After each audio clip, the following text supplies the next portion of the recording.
यंदाच्या विधानसभा निवडणुकीत महायुतीला घवघवीत यश मिळालंय. त्याच पार्श्वभूमीवर सध्या सत्ता स्थापनेच्या हालचालींना वेग आला असून मुख्यमंत्री पदाबद्दल देखील लवकरच महायुतीकडून भूमिका स्पष्ट करण्यात येणार आहे. मात्र असं असलं तरी या सर्वांमध्ये एक चर्चा जोर धरते, ती म्हणजे आगामी काळात स्थापन होणाऱ्या महायुती सरकारच्या मंत्रिमंडळात कोणत्या विद्यमान मंत्र्यांचा पत्ता कट होणार.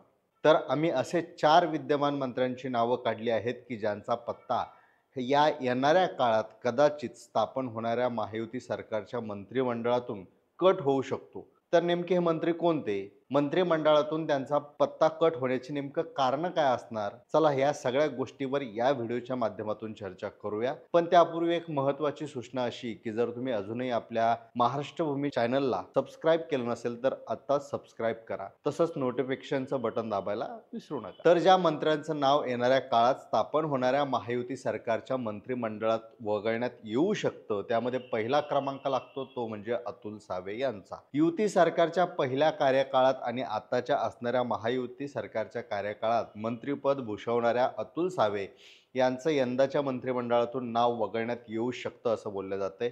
त्या पाठीमागं कारण असं, की अतुल सावे यांच्यावर वारंवार आरोप होत असतात, की त्यांनी आपल्या कार्यकाळात कोणतीच कामं केली नाहीये.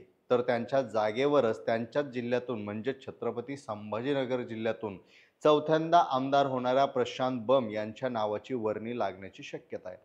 आता अतुल सावे यांच्याकडे ओबीसी विकास मंत्रालय होतं. अतुल सावे हे ओबीसी वर्गातून येत असल्यामुळं त्यांच्याकडे हे मंत्रालय देण्यात आलं असल्याचं सांगितलं जातं. आता प्रशांत बंब हे देखील ओबीसी समाजातूनच येतात, त्यामुळे त्यांच्या नावावर कात्री लागणे ही शक्यता आणखी जास्त वाढायला लागते. त्यानंतर दुसरं नाव येतं ते म्हणजे अमळनेरचे राष्ट्रवादी काँग्रेसचे आमदार अनिल भाईदास पाटील. आता अजित पवारांसोबत बंडात सहभागी झाल्यानंतर अनिल पाटील यांना आपत्ती व्यवस्थापन विभाग देण्यात आला होता. मात्र यंदा त्यांच्या नावावर देखील कात्री लागण्याची शक्यता आहे आणि त्यांच्या जागी अमरावतीतून आमदार होणाऱ्या सुलभा खोडके यांच्या नावाची वर्णी लागू शकते अशी शक्यता वर्तवली जाते. अजितदादांची सध्याला प्रतिमा महिलांना प्रतिनिधित्व देणाऱ्या नेत्यांमध्ये केली जाते, त्यामुळे आपली ही प्रतिमा आणखी घट्ट करण्यासाठी अजित पवार महिलांना मंत्रिमंडळात स्थान देऊ शकतात. त्यासाठी अनिल पाटील यांच्या जागेवर सुलभा खोडके यांना संधी मिळण्याची दाट शक्यता असल्याचंही बोललं जातं.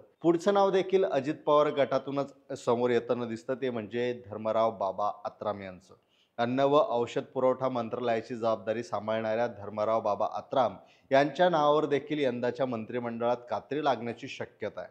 त्यांच्या जागेवर अजित पवार गटातूनच आमदार झालेल्या आणि पूर्वी भाजपमध्ये असलेल्या राजकुमार बडोले यांचं नाव येऊ शकतं. राजकुमार बडोले हे पूर्वी भाजपचे मोठे नेते होते. त्यांनी मंत्रिपद देखील भूषवलेलं आहे. यंदाच्या विधानसभेसाठी ते भाजपमधून अजित पवार गटात आले होते.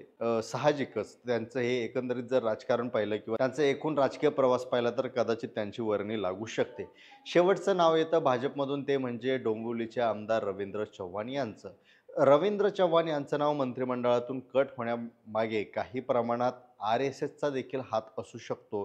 कारण की यंदाच्या विधानसभा निवडणुकीत रवींद्र चव्हाण यांना उमेदवारी नको अशी भूमिका RSSच्या काही नेत्यांनी घेतली होती. तसंच रवींद्र चव्हाण यांचे वारंवार शिवसेनेसोबत देखील खटके उडत असतात.